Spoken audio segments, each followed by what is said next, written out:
You're listening to Startup Recruitment Failures. Behind every successful founder lies a tale of recruitment ups and downs. Join me on this thrilling journey and learn firsthand from top leaders on how to navigate through challenges and stay ahead of the game.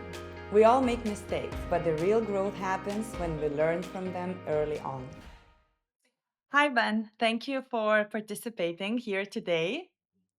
It's a pleasure. Thank you for inviting me.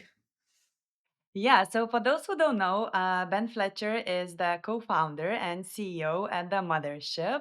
And Ben, maybe you could briefly introduce the company and what you do there. Yeah. So the mothership, we're a roll up strategy. So we're buying multiple small e-commerce companies. The idea is that we identify companies that have achieved a reasonable degree of growth. So typically they're around about £1 million of EBITDA, or it could be dollars or euros, but roughly that sort of scale. So they've got a proven product that works. They've got an audience. They've achieved profitability. Um, but often we're the right people for the next stage of their growth. Often they've got a small team. In order to develop themselves to become proper kind of multi-channel brands, they would have to hire a lot of new people with expertise in operations, finance, logistics, marketing. We have all those teams in house, so we can acquire those small brands, apply the expertise, and grow them and take them to the next stage. So that's what we do. We raised $22 million. We've acquired 7 companies, and we will turn over around about £17 million this year. So that's roughly where we are. Amazing. Sounds really great. And it looks like you have quite a lot of experience with recruitment. For sure. I mean, yeah, I guess I started my first business in the mid 90s, and I've must have hired hundreds of people. So it's always been, it's the biggest lever you've got for your business. And I think weirdly, some people don't put enough attention onto it. I think considering how important it is. Mhm. And how can you compare the previous recruitment and nowadays recruitment when it comes the usage of AI, and what kind of the benefits or maybe even challenges you see? Yeah, I mean, things have changed a lot. I mean, obviously in the 90s, the internet hardly even existed. People still advertised in the newspaper, and people used to submit CVs by post. So there's been some changes. I think the sort of, well, obviously the internet has made things a lot easier, much easier to find jobs, much easier to apply for them. And I think that efficiency is good. It sort of levels the playing field. You don't have to have bought the right newspaper to see the right job advert. I think AI. I'm What we're seeing the impact of AI is that we get a lot more applications for every job. I think AI has made it much easier for people to apply for multiple jobs, including personalization. And we'll talk about it later, but we've got this sort of anti-bias hiring process, which means that people have to submit answers to specific questions. We're seeing people definitely using AI to answer those questions, thinking it's going to do a better job. But actually, you can often tell that it's quite a generic answer. So um, I'm not sure it's achieving the result that they want it to achieve. Mhm. So you see that candidates using AI are not like really exploding and like showing off their capabilities and knowledge, and it's not the best way to do. Yeah, I think the reason why you want to do a kind of a tailored, personalized job application is you're showing that you've done some research on the company, that you've really paid attention to what the job is looking for, that you've really highlighted your specific skills and experience. And actually, I think it's really hard for AI to do that. So it tends to just answer the question in a kind of generic way, and it doesn't reveal anything about the person. And that we Mhm. certainly score those low on the platform we use. Actually, it actually gives a kind of AI score, so it sort of tries to say what likelihood it is that someone used AI for their answer. So that helps you work out. Oh wow. Yeah, So you can even scan that. yeah. What is your experience using AI for candidate selection? So we don't really use AI. And then I know I'm talking later about the kind of recruitment process that we follow, um, but we Mhm. tend to we filter everything by people, with humans, and we don't use CVs in the process at all. So there's no Mhm. application for us to trawl through CVs and try and surface people that are interesting. Everyone has to answer these filter questions we ask. We score the filter questions. We take people through to the next stage that score sufficiently high, score sufficiently highly on that, and then that's an in-person interview. So we don't really use AI in the process. So you don't even see the CV, you just ask people answer to your questions? Yeah, we see the CV quite late on in the process, almost if at all. I mean, after an in-depth interview, like it's really just part of the final stage. Mhm.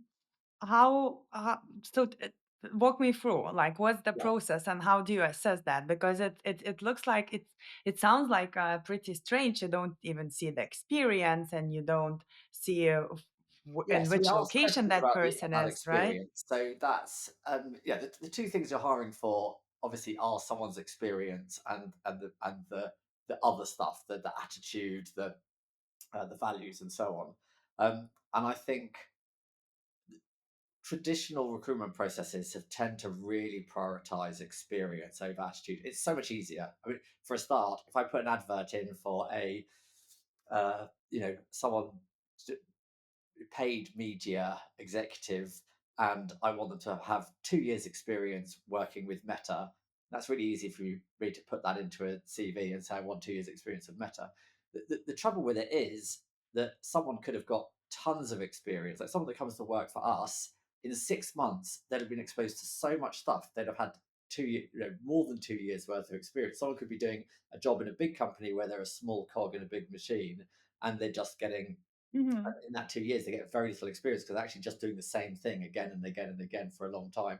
So, I think the recruitment process, there are various things that I think are broken about the recruitment process. One, I think, which is that companies are appalling at selling themselves when they write job descriptions. They tend to do something quite generic, could be written by AI. They try and do the same kind of job description that everyone else would do. Um, and in the recruitment process, if you're also aware that the candidate has tons of other options and could go and work elsewhere, and you don't do a really good job of selling them why this company is right for them, you're also going to lose the best people. I think that's kind of a bit broken. The other thing that's massively broken is the sort of biases that people have. And people just generally kind of like people that are like them, or they get lured in by the fact that they went to Oxford or Cambridge or Yale and think, well, they must be amazing. Or, oh, wow, this person worked at Google. They've got to be amazing because.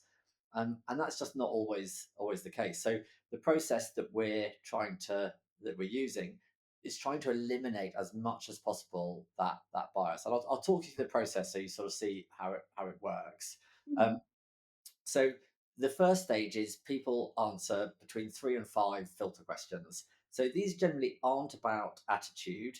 They are about, here's a sort of work scenario that you might encounter. How would you deal with it? So some for our operations people, that's often about sort of task prioritization.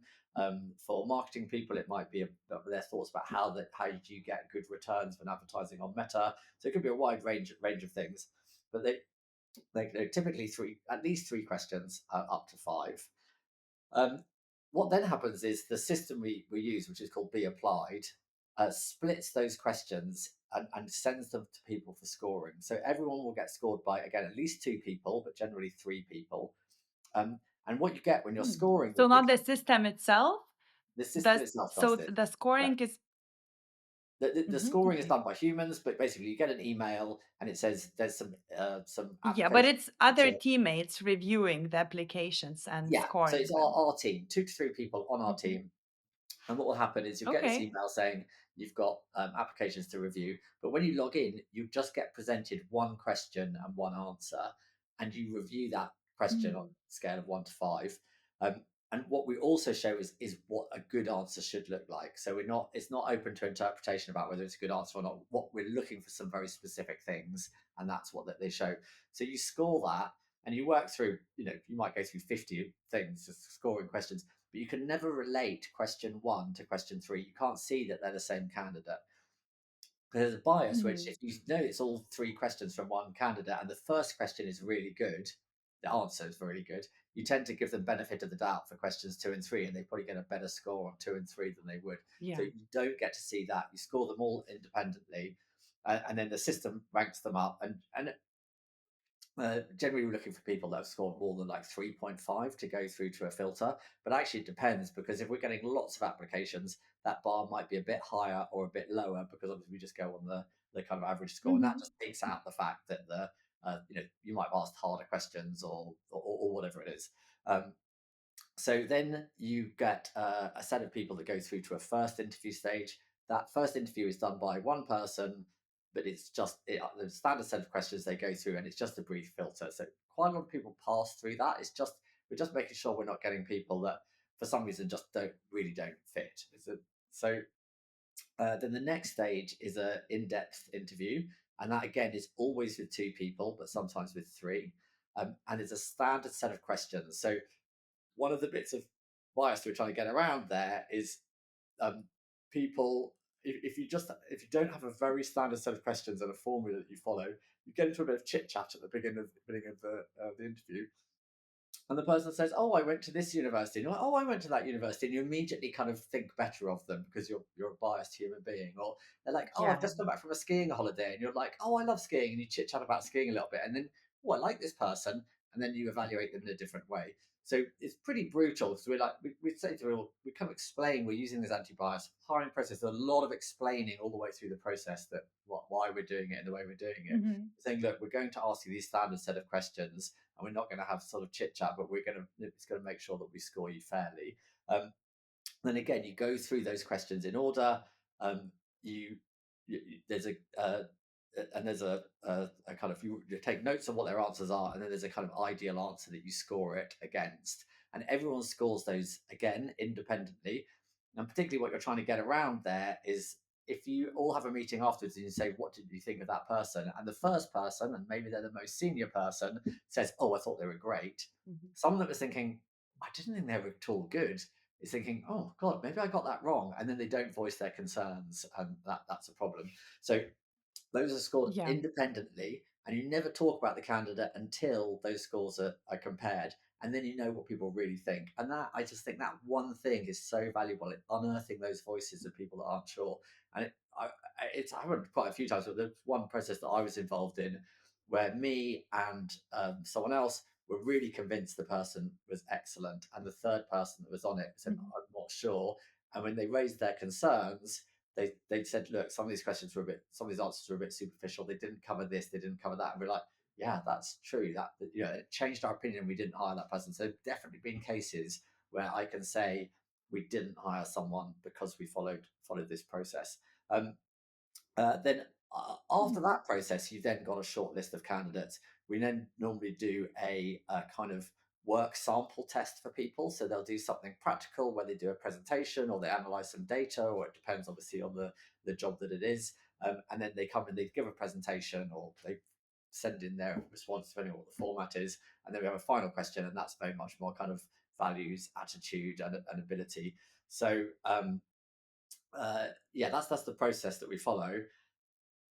And yeah, I guess How long does the process take? it can be really quick, because it's just, you get the applications in. It's actually easier to score these questions than it is to read through CVs. And I think reading through CVs is really hard work to extract the right kind of information. So typically, I Mhm. mean, it's a rolling process, but if someone applied over the weekend, we would definitely score them that week, and then we can get them in for that first stage of interview in a couple of days. Could be another couple of days to the in-depth interview. So that's maybe a week to 10 days, and then after that, they generally have a week or so to do the work, because it might be something quite detailed. Then they have the Mhm. final stage interview, and then we're sort of pretty much at that stage ready to offer. Wow, that's really impressive. I mean, there's a lot of investment, and it seems like it's a very smooth process you created there. Oh, If I would ask you to it always sounds compare, smooth. It always sounds smooth when I describe it. Obviously, that sometimes we don't get enough applicants. Sometimes it takes us longer to do the sift questions than we like. There's always things that yeah, don't work quite how the sort of templated yeah. perfect version should be. Jobrely now offers full cycle recruitment services, from creating a job ad to presenting shortlisted candidates after initial interviews. Fill out the project brief, and candidate profiles will be sourced for you. Connect your LinkedIn account, and a personalized messaging sequence will be sent from your LinkedIn account to all of the potential candidates. And after initial interviews, a comprehensive scorecard of shortlisted candidates will be presented. Visit jobrely.com and start a free trial. Yeah, well, I totally understand. Dealing with people, it's always something pops up, and then you cannot control all the variables. But then, if I ask you to compare this current process to the like standard process, like screening the CVs and inviting for an interview with one person, and then usually one person makes the decision. What differences do you see, or like what advantages or maybe disadvantages you can find? Yeah, I think look at the whole process as I think you can see the impact of less bias in the process from the people that kind of make it through the process. I, I don't know how to evaluate it, but I also get a feeling that we actually attract a different type of person a little bit to the application. So let's imagine you were someone that had been to Oxford and then worked at Google. You'd be expecting that to stand really in your credit when you applied for a job, and you'd probably make a big thing about it and put it on your CV and put it in your covering letter and say, "Look, I'm a top performing person because I've done this really impressive stuff." That isn't going to really work for us. So a logical person would be less likely to apply when they see our process because they'd know they wouldn't get the benefit of that. Mhm. But similarly, and I think a larger effect is that if you're someone that knows that you've got the raw material, but you don't have those easy markers, you look at our process and say, wow, this is an anti-bias hiring process. This is going to give me the chance to show who I really am. And that would be fantastic. So I think we slightly reduce applications from people that would expect to coast in, and we increase applications from strivers, people that would try hard and want to give it a go. So hard to know. I can't obviously measure that effect, but I suspect it's there. But when I look at the sort of people that we're getting through the recruitment process, there's definitely a lot more diversity, and there's people, particularly at entry level hires for us, um, because we're really after people with the right kind of mental raw materials and attitude, and there we're just getting a wide range of kind of more diverse applicants coming through the process. So that works really well. So that's probably the Mhm. biggest change that I notice. I think there's another effect, which is our process is more difficult than people that just firing off your CV with a bit of a covering letter. Um, Yeah. and that also filters. So we have to do more of a job of selling ourselves. But people will do that research and they'll decide whether they really want this job or not. So when people have come through that process, Mhm. they, I've often been surprised at how I've had a lot of people, and often the candidates don't have that many questions, or they don't say, what's it really like to work at this company? What will my day to day be like? They don't ask those sort of Mm. questions. They sort of say, oh, that job title sounds really good. And the company sounds like it's doing really interesting things. And they kind of assume it'll be okay. And they're not interviewing us to the same degree as we're interviewing them, but they kind of should be. I think this Mhm. kind of forces that a little bit. Yeah. If they're going to want to go through this process, they have to find out that bit more about us to kind of justify. Mhm. So I think overall it makes for a better fit. You're hiring people. You're not making these biased decisions about people according to their experience.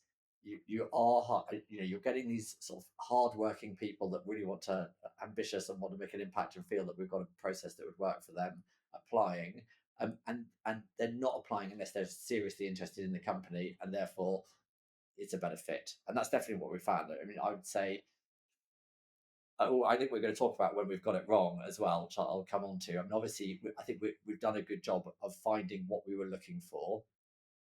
Um, Mhm. Sometimes we haven't been looking for the right thing, and that's a harder problem to solve. And aren't you afraid that you're losing candidates from top universities, right? Because if someone managed to get into Stanford and it takes a lot of time and money as for investment, and then they manage to graduate, so there is some kind of the accomplishment, right? Yeah. And of course, they would expect that they would be evaluated like accordingly and are different from other candidates who haven't put so much into like so much effort into the education. Yeah, yeah, but I think you're comparing two of the wrong people. So there's that person. Let's say you've got one person and they had the benefit of a fantastic education, very supportive family, able to fund them to do all of that, and they came through. They were able to dedicate all their time to their studies, and they got an amazing result from a top university. Great. I mean, they've worked hard and they've achieved something really significant. But let's say you had someone else that came from a kind of much more, less wealthy family. They had to work really hard. Mhm. They outperformed what was standard for the school they were at and got into a much better university than you would expect them to have got into. While they were there, they had to work really hard while simultaneously getting a degree. And despite all of the kind of handicaps they've had, they go on to still achieve something amazing. And they've got this sort of raw talent and ability. Those people are amazing Mhm. to hire. Um, and there is actually a bias in humans that we like people that do things with no effort, seemingly with no effort, the kind of easy achievers. Whereas actually what you want is the strivers. Mhm. And the reason why you want the strivers is they're people that have had to overcome adversity all the way to get to get where they are. And companies, but particularly startups and particularly companies that everything's new with technology's changing, there's a lot of difficult stuff you have to deal with. So having that kind of resilience and that persistence is really valuable. Mhm. You might find the person that had it a bit easier and achieved amazing stuff when things get difficult, they can't deal with it because maybe they've never had it really difficult. So I'm not sure that we're not comparing the same things there. And but also, I feel Mhm. like achieving academic excellence is one very narrow field of excellence. And does it show that they're a problem solver? Well, no, it just shows that they're really good at absorbing and regurgitating information in the format that the exams require. Whereas actually, the modern world is Mhm. like, oh, you've got to keep learning about new things, and you learn through experimentation, not because people have solved the problem. Like if you look at the way Meta, the advertising platform, has changed over the years, they have an algorithm which constantly updates. It now uses AI for everything. There isn't a book you can just read that says this is how to operate Meta, or if there was, it's out of date as soon as it's published. The way to find out is by constantly trying things and accepting that lots of things aren't going to work. So I feel that Mhm. those people have often been to a different path. People are like, I'm going to try and see what works, rather than that I'm following a trodden path that I know what to achieve.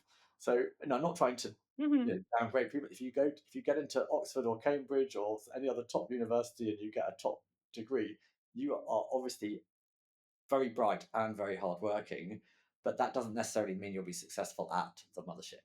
That might just we just might have a different requirement. Mhm. Okay, it really makes sense. Do you believe that there won't be CVs in the near future anymore, and people will be selected in this unbiased way more? I think that's a definitely direction of travel for people because everyone is accepting. Like a lot of big employers now say they don't even expect university degrees. So what is the point of a Mhm. CV like at that stage? So we're different for different jobs. I don't think that people will say, "Oh, we need to hire a brain surgeon. We'll just go for someone with the right attitude." They'll work it out as they go along. It'd be really important to verify Mhm. that they had the proper training and they knew they had the experience for the level that they're coming in at. So I think there'll always be a role for that. But I think we used to rely on just one way. I mean, the idea that people, when they were leaving university, would write. I mean, the idea for a CV for those people is kind of crazy anyway. I mean, they might as well just send in a bit of paper that say, "This is what I got from my A levels. This is what I got from my degree." That you know It's got to be some other stuff Mm-hmm. that you're testing for. So, and I think we're people are kind of waking up to that, and they're becoming much better at it. Lots of people, more people doing aptitude tests, which used to be the preserves of like big graduate recruiters, but those now are now available online, and it's much easier for anyone to do aptitude tests for people. So, yeah, I just think a much more, and even like hiring for values, people didn't really do that until the last sort of 20 years, and the last 10 years it's constantly rising. Still, I think people don't do it well enough, by and large, and so I think there's a massive direction of travel there. Mm-hmm. Are you mainly hiring marketing people at the mothership? um, that's probably the single largest department at the mothership, but I think sort of Mm-hmm. finance, ops, and logistics is a pretty bit. We're a kind of quite a complicated business. We're not massive. We're about 50 people.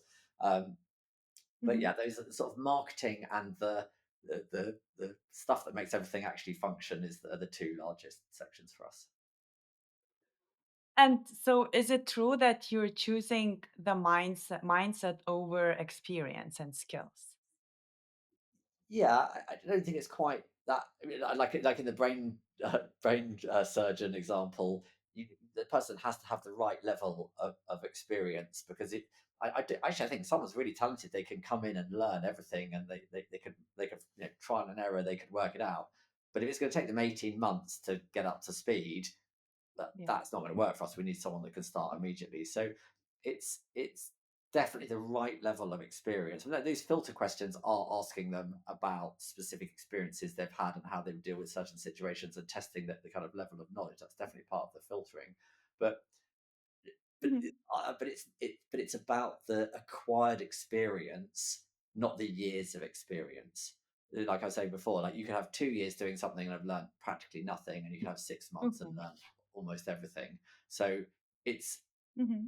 the having the right experience rather than the right hours of experience that isn't really the right way of evaluating it. Mm-hmm.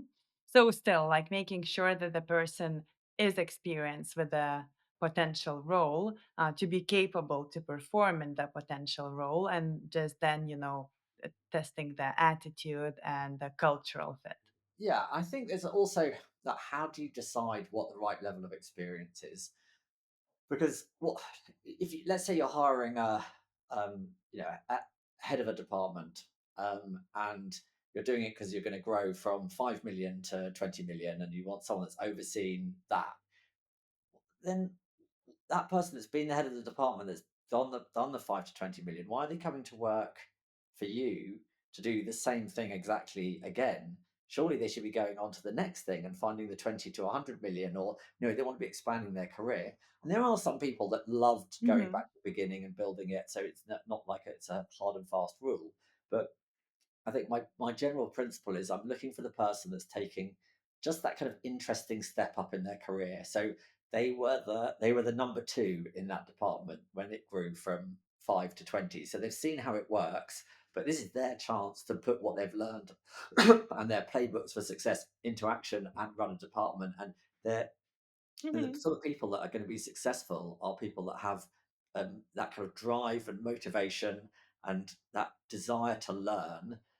And so you've got to be offering people that chance to expand their career. If you want to, these highly motivated, highly talented people, why are we offering them an amazing opportunity? So it's got to be a significant step up, or sometimes it's even two steps up. But they have enough of the right experience to be able to start doing it, but they're learning and they're constantly tested and they're Mm-hmm. expanding.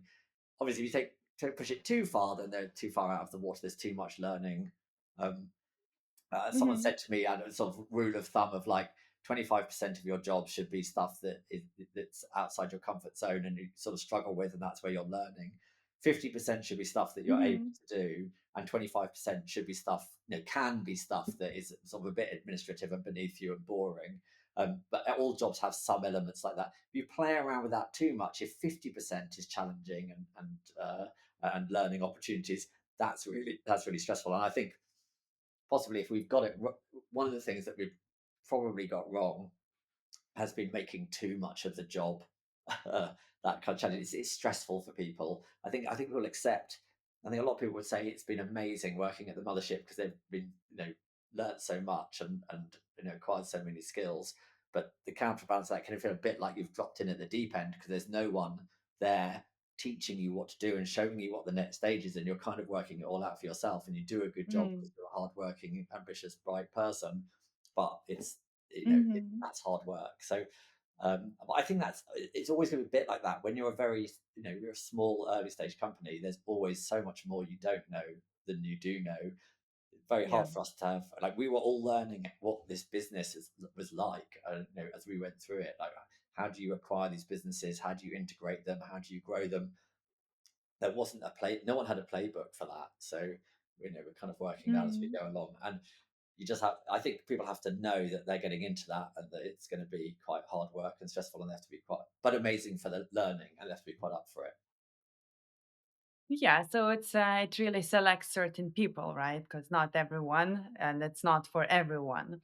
Have you experienced any failures recruiting in this unbiased way? Yeah. So the big one, you sort of mentioned it at the beginning, and I've kind of referred to it as well, about if you're not hiring for the right thing, you can hire the best Hmm. person for the brief that you've specced out. But if you're hiring for the wrong thing, you're going to get the wrong person. So at the beginning of 2023, we'd raised kind of the money in 22. We'd acquired a couple of businesses. We just acquired quite a big business at the end of 22, and we were like, wow, we're going to need to build this kind of bigger business. The principle is we have this kind of ops team, finance team, marketing team. We have all these kind of in-house teams that are going to grow the businesses better. We Hmm. didn't have it. In June of 22, we were 12 people, and in January of 23, we were 50. So we now have all those Wow. teams, but we didn't then, and that was very rapid growth. And, well, but we didn't know exactly what we wanted, but we sort of thought, well, we know what a kind of good marketing team would look like. We'll have a senior person that oversees the paid marketing, then we'll have a junior person that does the sort of like the account and campaign management, and then we'll have a creative person. And we sort of mapped out the right structure for the business, and then we were like, let's hire all these people to fill in these slots. And I think we Hmm. absolutely did specify people that had the right experience in terms of the kind of platforms they'd worked on, but we hired people that weren't quite right for us. They would have worked quite well going into another company of around about the same size as they were in before, doing similar things. But that wasn't what we were doing. We were acquiring these businesses that we didn't really know anything about. They were quite small, and we were then having to kind of do the marketing for them. And it was very, very startup-y, and we didn't hire people. I mean, I'm just sort of generalizing, and actually, that's probably quite suitable because some of those people might watch the program. I think the people we had were talented.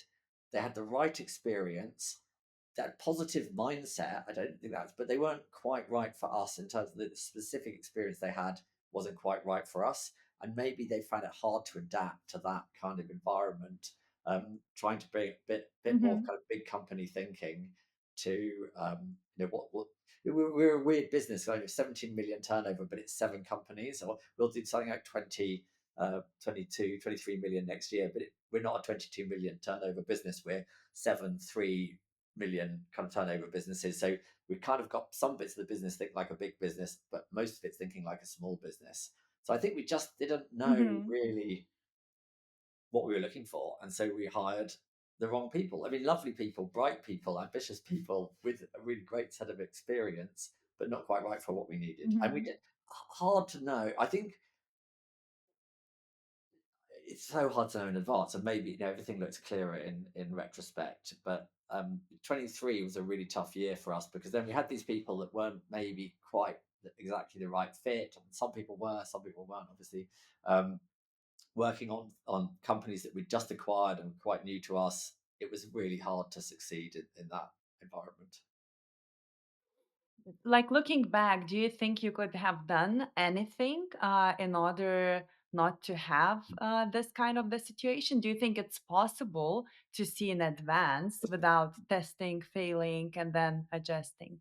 Yeah, I think we thought we've got to have all these people as quickly as possible, so we'll just hire the whole team. But also, that's really hard because then you've got new people managing new people, and I think we should have said we should have had more outsourced, and we should have hired fewer people in house and to kind of work out what we wanted to do. So at the end of 23, we had to make quite a few people redundant because we were unpicking these sort of mistakes we'd made. I mean, there was more to it than that because we'd also thought we were going to buy more businesses and raise more money, but the whole world was sort of not exactly melting down, but things were getting much harder, and certainly Mhm. funding was less likely to acquire.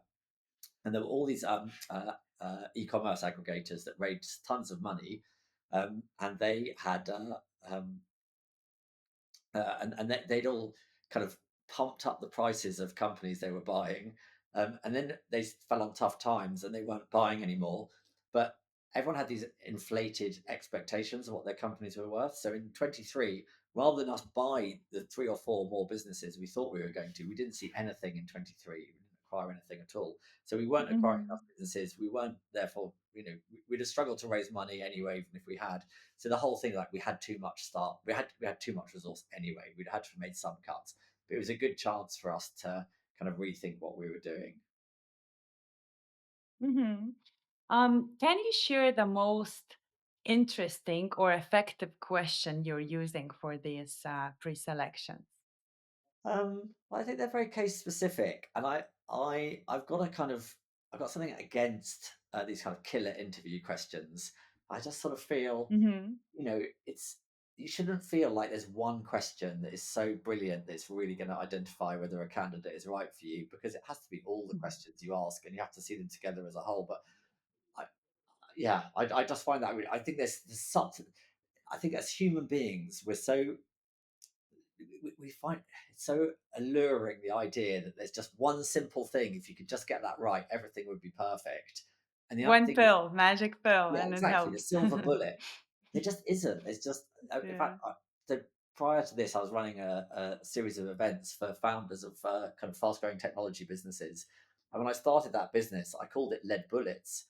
It's actually from the Ben Horowitz book, the Hard Thing About Hard Things. So I'm saying there's no silver bullet for Uh-huh. this. There's just lots of lead bullets. And I just really like that. I thought that's the whole thing. It's like, but it's so easy to lapse into silver bullet thinking. It's like, oh, we've got this problem in our business. What we need to do is we need to go out and hire this person, and this person will solve all our Mhm. problems. And you project that, but they're just a normal human being. There's no way you're going to hire someone that's going to come in and magically solve all your problems. And also, the problems you're having are probably a symptom of some other problem. Not like if you're finding it hard to sell your product, it might be because the product is wrong and you're not doing your product development right. Rather than, oh, if we hire a sales director, I've made that mistake. Hire a brilliant sales director, they'll sort out the sales team and increase the average sales volume per month. Um, so yeah, I, but I'll try and answer the question. So I said I don't believe in it. I think that, yeah, the best questions are the ones which really reveal something intrinsic about the way the person thinks. So I think sometimes you can ask for specific experiences, but they might not have a specific experience that you're looking for. So you can ask hypothetical questions. So you could present people with a scenario, Mhm. and you could say, "How would you deal with this situation?" And then they'll tell you what they Mhm. think. Um, and trying to ask that Yeah. question without giving them a clue as to the answer is the, you know, tell me Yeah. about a time you've managed conflict in your team and achieved a resolution, is telling you, is asking them about how they managed conflict to achieve a resolution, so they know what the answer should sound like and they can kind of make up. If you say, tell me about a Mhm. time you had a disagreement with someone, they might say, "Oh, this person was really annoying. They just kept on going on with their point of view, and they wouldn't listen to any sense." And it was, you know, they might then say they might then provide the answer, but don't provide these sort of leading questions where you're telling someone exactly what you expect them to give as an Mhm. answer. Because look, Chat GPT will give you an answer. Human beings are a bit better than Chat GPT. If you tell me what you want to hear, I'll try and answer it in a way that tells you what you want to hear. So Yeah. getting the so not Yeah. like a specific question, but thinking really carefully about the questions you ask people. And that's another argument for why Mhm. all these questions should be set in advance, and that you should have like an answer of what you're looking for. Because if you just make it up as you go along, or you fire in your brilliant question, your killer interview question, I'm not sure you're getting the right results. Yeah. Yeah, I totally agree. I mean, all the questions should be thought through in advance and asked in a very similar way. Otherwise you won't be able to compare candidacies, right? And I totally, like, I'm also a fan of the behavior interviewing, talking about the cases or Yeah, examples or, like, situations, because then people tend to think about the situation more instead of how to present themselves better, right? So it's very easy to see what is the thinking process and, like, what are they emphasizing. So it really helps to yeah. understand the other human being better. Yeah, and you've probably read it, or I'm sure other people that have been on the podcast have recommended it. But the Work Rules book by Laszlo Bock is really fantastic. He was at Yeah, Google, and he yeah. oversaw it when Google, I think, were really impressive with what they were doing. Um, and that book is fantastic because it gives a whole ethos for interviewing, but also it gives specific examples of questions that you can say, right, this is a well articulated question, this is a badly articulated Mhm. question. So if anyone's looking for the answer to, like, what are the good questions we should ask, they could start with that book, and that would be a Yeah, good it's a good starting one. point. It's an old one, Yeah, but still very good one. yeah, So to conclude, I always ask all my guests about the key advice they would give to the fresh startup founder. So imagine someone comes to you, just started the business and started hiring a team. What would be the key advice for them? in it for hiring specifically rather than like Hmm. just general advice. Um, uh, I think I think the biggest bit of advice I think is hiring is a process, but it's a process that shouldn't feel like a process. And I think the mistake people make Hmm. is they like, oh, we'll have all the CVs, then we'll do these interviews, and then we'll send out these letters. It's like the person should feel like it's personalized around them. Don't No one wants to feel that they're just in a machine where the handle is being cranked and they're just one number of many. So I started out in sales, and the key thing for me was, like, when I was making that phone call, I was trying to put myself in, imagine, like, I'm a senior business person that has making this one phone call today to this person because I've got an idea of something that might be interesting for them. That's how you should project it. Because no one wants to feel like they're the 300th person you picked up the phone to today. That's the wrong vibe. Hmm.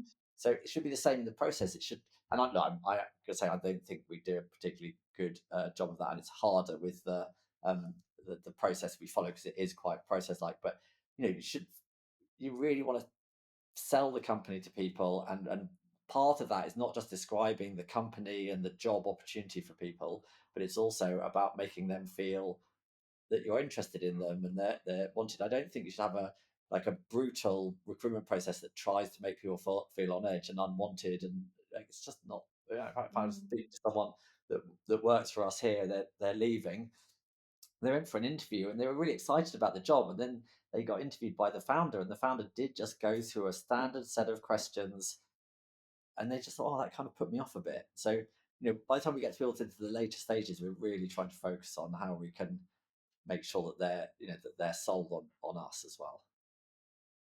Hmm. Okay, I like it. It's a very good comparison. I will have this in mind next time interviewing someone.